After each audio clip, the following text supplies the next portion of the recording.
समय की सबसे बड़ी खबर जो आ रही है ईरान के परमाणु ठिकाने से जुड़ी हुई। इस्फहान के सेंट्रल शहर में न्यूक्लियर फैसिलिटी और एयरबेस के एरिया से जोरदार धमाकों की आवाज सुनी गई है। ईरानी न्यूज के हवाले से यह खबर आई है। सुबह भी ईरान ने दावा किया था कि उसके परमाणु ठिकाने को निशाना बनाया जा रहा है। नतान्ज की वो खबर आई थी। हालांकि आईएईए ने इस बात से इनकार किया था कि कोई हमला हुआ है, लेकिन अब फिर परमाणु ठिकाने पर अटैक की बात ईरानी न्यूज के हवाले से की जा रही है। सुबह भी एक हमला, जिसके बाद अब इस्फहान की भी यह बात सुमित, और बहुत चिंताजनक ये सारी चीजें। ईरान के एटमी संयंत्रों के पास धमाके की आवाज की खबर है। देखिए बिल्कुल, और श्वेता देखिए, सिर्फ वहां पर सिर्फ यूरेनियम इनरिचमेंट प्लांट नहीं है, वहां पर लगातार आईआरजीसी के जो आपके साथ एयर डिफेंस यूनिट है इन्फेंट्री के, वो वहां पर मौजूद है। आईआरजीसी ने सबसे ज्यादा जो बैलिस्टिक मिसाइल के लॉन्चर्स है वो इस्फहान के आसपास लगा रखे हैं, और यही वजह है कि इजराइल के नेक्स्ट टारगेट पर ये सारी लोकेशन थी। देखिए ये बात तो तय थी कि 2025 में जब लगातार उन्होंने इन न्यूक्लियर साइट्स पर अटैक किए थे, उसके बाद से कई यूरेनियम इनरिचमेंट्स को उन्होंने ईरान ने शिफ्ट कर दिया था अलग अलग लोकेशंस में, लेकिन उन इलाकों में उन्होंने बैलिस्टिक मिसाइल्स के नए लॉन्चर्स को डिप्लॉय कर दिया था, वहां पर लगातार अपने डिफेंस सिस्टम्स को टारगेट एस्टेब्लिश कर दिया था। तो शायद अब इजराइल और अमेरिका के टारगेट पे वही लोकेशन है, क्योंकि इस बार उनकी तैयारी 8 महीने के बाद ज्यादा प्रभावी है। वो चाहते हैं कि देखिए इस्फहान और नतान्ज और फोर्दो तीनों पर बड़े अटैक्स किए जाएं, और ये कोशिश की जा रही है कि देखिए कम से कम ना ही सही न्यूक्लियर इनरिचमेंट साइट्स पर बड़ा प्रभाव पड़े ना पड़े, लेकिन रॉकेट लॉन्चर्स को, मिसाइलों के बेसिस को जरूर नुकसान पहुंचाया जा सके। और एक और बड़ी खबर आ रही है, ये मिडिल ईस्ट से नहीं बल्कि उससे सटे यूरोप से आ रही है। फ्रांस ने ऐलान किया है कि वो अपना परमाणु बम का जखीरा बढ़ाएगा। 1992 के बाद फ्रांस ने परमाणु बम बनाने का फैसला किया है। अभी फ्रांस के पास 300 एटम बम है। सीधे तौर पर न्यूक्लियर प्रोलिफरेशन से दुनिया के सभी देश बचे। ये अंतर्राष्ट्रीय समझौतों का हिस्सा रहा, लेकिन अब दुनिया में जो परिस्थितियां दिख रही हैं, उसके अनुसार फ्रांस ने निर्णय किया है कि वो अपनी क्षमता बढ़ाएगा, अपने एटमी बॉम्ब का जखीरा बढ़ाएगा। 1992 के बाद का यह बड़ा निर्णय फ्रांस का। शांति की ओर बढ़ती दुनिया ने जिस तरीके से एक के बाद एक युद्ध पिछले 5 सालों के भीतर देख लिए हैं, लेकिन ये एक ऐसा थ्रेट है, ये एक ऐसा दौर है जहां पर 13-14 से अधिक देश एक साथ इन्वॉल्व दिखाई दे रहे हैं, जहां पर युद्ध भले 3 देशों के बीच चल रहा है, लेकिन बाकी देशों पर होता आक्रमण सभी देशों को इस चिंता में डाल रहा है कि अपनी सुरक्षा वो किस तरीके से करें, अपने कवच को किस तरीके से मजबूत करें। और यही जो तैयारी है वो अब भारत के हिसाब से भी देख सकते हैं, क्योंकि बड़ी खबर इस समय यह आ रही है कि भारत रूस से 5 नए S-400 एयर डिफेंस सिस्टम्स लेगा। ये निर्णय भारत की तरफ से लिया गया है कि रूस की ओर से हम नए S-400 सुदर्शन चक्र एयर डिफेंस सिस्टम लेंगे। मंजीत नेगी के पास ये पूरी एक्सक्लूसिव जानकारी है। मंजीत बताएं।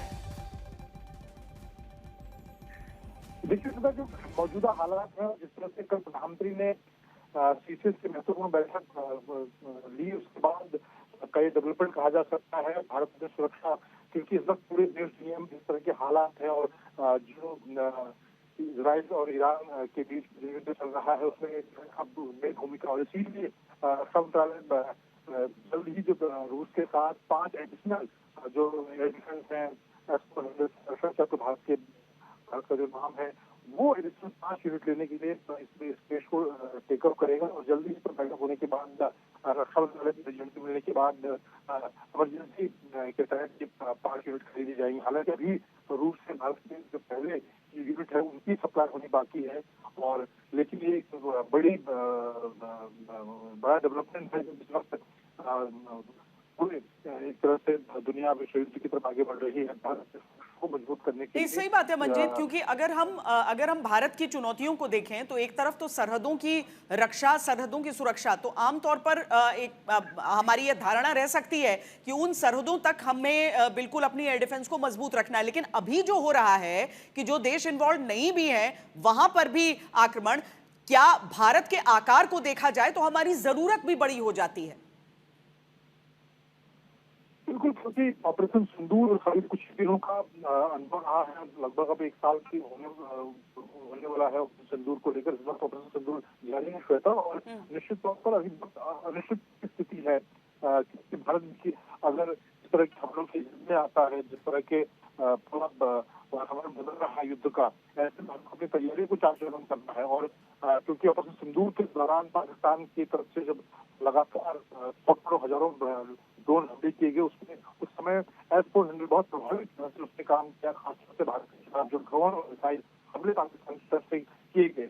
और बाकी एयर डिफेंस के मुकाबले में सबसे ट्रस्टेड बैटल की परिस्थितियों में, युद्ध की परिस्थितियों में इसने अपने दम को दिखाया है। बहुत शुक्रिया मंजीत नेगी इस पूरी जानकारी के लिए, क्योंकि नए S-400 की यह खरीद ऐसे वक्त में की जा रही है जब चीन का एयर डिफेंस हर जगह नाकाम साबित हुआ है। चीन का एयर डिफेंस सिस्टम ईरान में फेल साबित हुआ, और जिन भी देशों ने उससे मदद ली है उस रूप में, वहां पर उसकी विफलता साफ साफ दिखी है।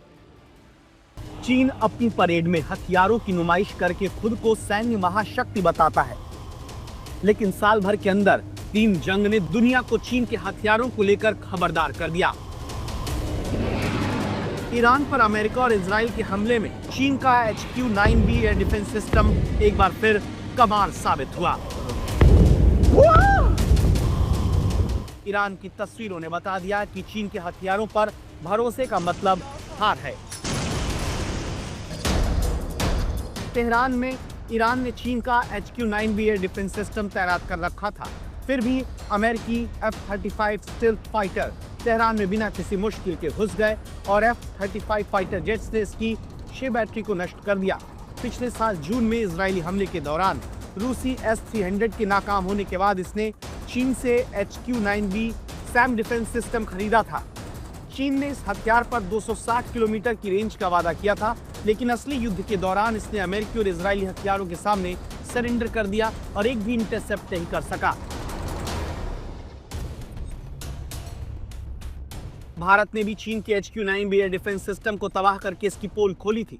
पिछले साल ऑपरेशन सिंदूर में 7 मई को भारतीय सेना ने हैरोप जोन से पाकिस्तान के लाहौर में HQ-9B एयर डिफेंस को तबाह कर दुनिया को हैरान कर दिया था। ऑपरेशन सिंदूर में न तो चीन का YLC-80 anti stealth radar Pakistan के सैन्य अड्डों पर भारतीय मिसाइलों को लेकर चेतावनी दे पाया, और न ही HQ-9B एयर डिफेंस भारतीय हमले रोकने में कामयाब हो पाया। इतना ही नहीं, पाकिस्तानी एयरफोर्स के चीनी JF-17 फाइटर से दागी गई PL-15E air to air missile लक्ष्य पर जाने से चूक गई और भारत ने उसे सही सलामत बरामद कर लिया। इसके रॉकेट मोटर और गाइडेंस सिस्टम में कमियां भी पाई गई।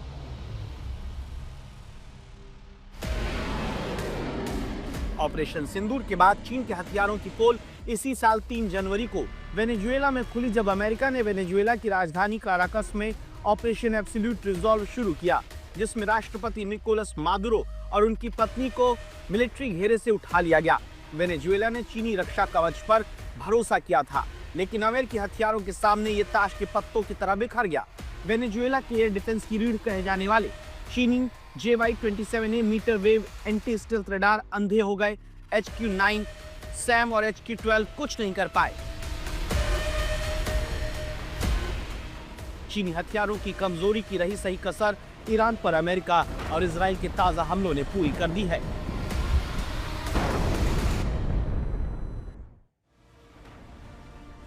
साथ ही ईरान में जो हमले हो रहे हैं उसमें परमाणु ठिकानों का उनके निशाने पर आना बहुत बड़ी चिंता पूरी दुनिया के लिए खड़े कर रहा है। इस्फहान से खबर है, नतांज से खबर है, ईरान के परमाणु ठिकाने पर हमले की खबर है। ईरान की तरफ से दावा किया जा रहा है, उनके जो IAEA एम्बेसडर हैं उनकी तरफ से बताया गया कि नतांज परमाणु ठिकाने को निशाना बनाया गया और उसके बाद कुछ देर पहले इस्फहान में भी तेज धमाके की बात कही गई।